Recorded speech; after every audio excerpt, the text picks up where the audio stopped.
La craie à mousse ou feuille de mousse se coupe au cutter ou au ciseau. Pour ce qui est de la colle, on met soit de la glu, soit de la néoprène. Personnellement, je trouve que la glu tient beaucoup mieux. La néoprène s'étire et a tendance à arracher la craie à mousse.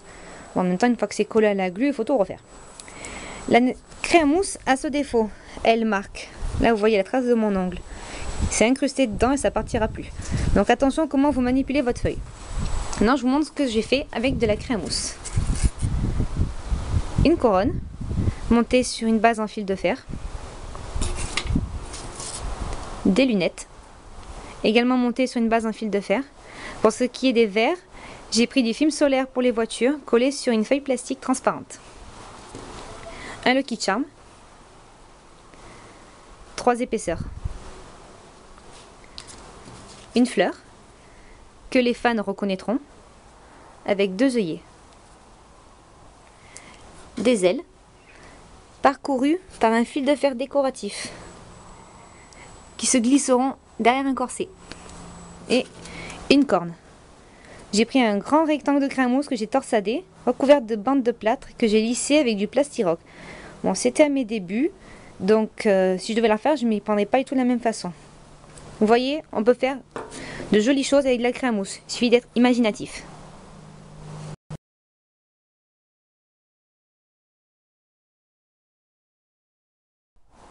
Concernant la pâte Fimo, il en existe 3 sortes. La Fimo qui cuit au four, la Fimo Air, et il y a aussi la Fimo Air Light. Alors, je la connais pas, je sais pas comment ça se travaille ni à quoi ça ressemble. Avec de la Fimo Air, j'ai fait ça, les grosses perles. L'avantage, c'est qu'en séchant, ça s'allège. Mais bon, il faut insister aussi, il faut sculpter, après il faut poncer, toujours pareil. Et la Fimo classique, une fois que vous avez travaillé votre forme, il faut la mettre au four et la mettre à sécher, le temps indiqué en fait. Et après vous pouvez la peindre sans souci, tout comme ça.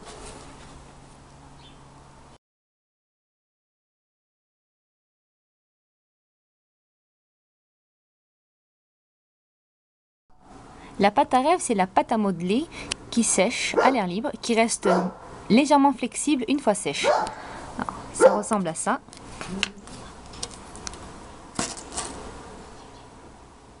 Voilà, ça c'est de la pâte à rêve. Et j'ai fait ceci, le collier de Yuna. Donc le corps et les 3 petits pendants. Et la petite fleur, j'ai collé un strass dessus. Voilà, pour les petits anneaux, j'ai dû m'y reprendre à plusieurs fois afin de les insérer et de fermer proprement. Ensuite j'ai peint à la bombe. Même la peinture en pinceau va très bien. Tous les types de peinture y vont. Pour le collage, préférez quand même la glu. La glu et la pâte à rêve s'aiment beaucoup.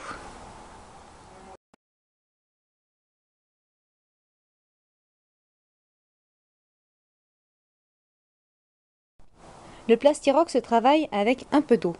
Il y a 2 sortes, celle-ci, la blanche, et l'autre qui est couleur terre. Je préfère celui-là, je trouve qu'il se manipule et se travaille beaucoup mieux.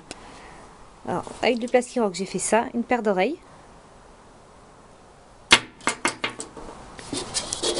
Et le bord doré.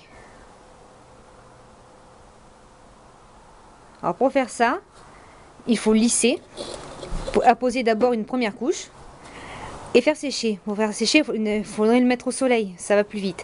Ça va d'abord sécher en surface avant de sécher à cœur. Ce que vous pouvez faire pour accélérer le séchage, c'est une fois que la surface est sèche, vous poncez.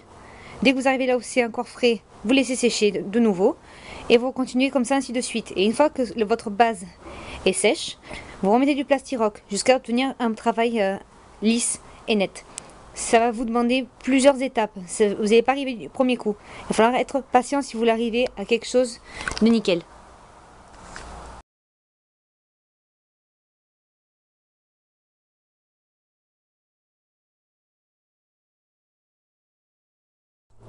Le polystyrène se coupe avec un cutter ou avec une petite scie, mais la scie ça va le déchirer. Pour les colles, on oublie glu et néoprène. Comme vous pouvez le voir, ça fait fondre. Ne prendre exclusivement que de la colle spéciale matériau polystyrène. Pour la peinture, ne prendre que du gesso pour la sous-couche et de la peinture acrylique. Évitez d'apposer directement de la peinture en bombe. Ça grignote aussi. Moi, je me sers que des plaques plates pour faire ce que j'ai envie. Par exemple, mes cornes. Les motifs ont été creusés au Dremel. Une keyblade.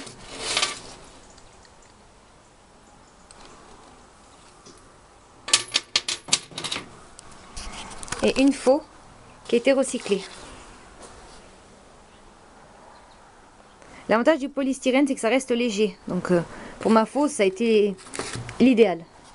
Il existe aussi la mousse expansive. La mousse, ça gonfle quand on la pose, ça permet de sculpter des volumes plus imposants tout en gardant les formes que l'on souhaite. Le polystyrène est plat et si on veut faire des formes arrondies, c'est plus compliqué parce qu'il faut coller les épaisseurs entre elles.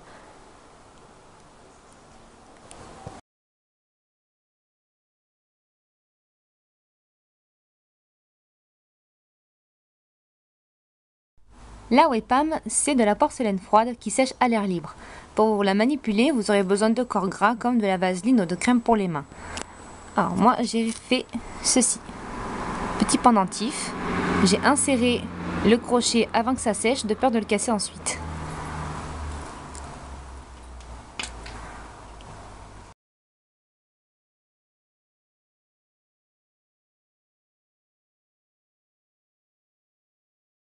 Pour travailler le Worbla, vous avez besoin de 3 outils. Des ciseaux ou un cutter et le décapeur thermique. Normalement, vous n'avez pas besoin de colle car le Worbla se colle à lui-même. Mais au cas où ça ne fonctionne pas, vous pouvez toujours prendre de la néoprène. Le Worbla, ça ressemble à ça. On dirait de la nougatine. Vous voyez qu'il y a on peut faire ce qu'on veut. Niveau épaisseur. Ce qui est bien, c'est que toutes les chutes se recyclent. Aucune perte. J'ai encore ça à récupérer. Attention aux doigts quand même parce que chauffer au décapeur, ça brûle et ça fait mal. Moi j'ai fait ça. Une boucle d'oreille.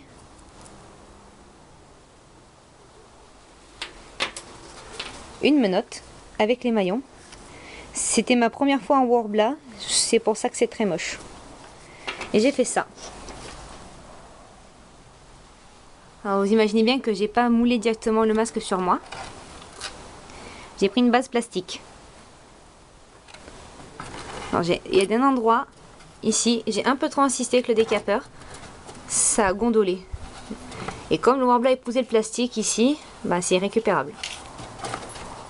Et comme vous pouvez le voir ici, il va falloir que je mette un petit peu de néoprène pour que le masque recolle ici.